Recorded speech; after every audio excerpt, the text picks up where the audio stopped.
One of the things I think you've talked a lot about too is the process of hearing what this company was. And I think I remember as I was preparing for this one, this sort of the origin story, you talked about you in 97, you kind of knew that the job that your company had been acquired was going to be parting ways at some point, and you went through this exercise to figure out what it was. And there's always these origin stories, and I remember before I read the book, I heard all these origin stories about the rental price. There's all these things behind it, but the story of like how this happened was really this process of an iterative approach. I think for folks that are writing books too, the iterative approach of finding their book is an important one. Maybe to talk a little bit about that origin of how this idea evolved and how you guys were selling pet shampoo in your heads before you stumbled on video.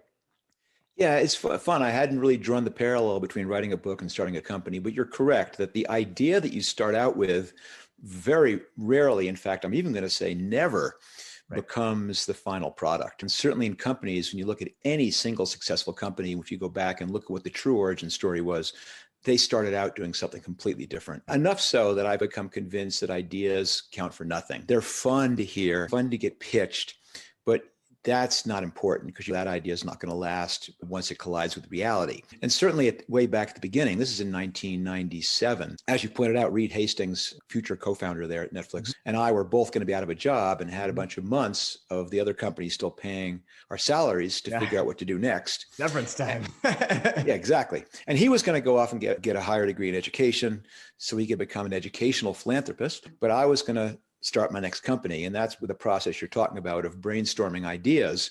And it was pretty loose at the time because of that direct response background I had.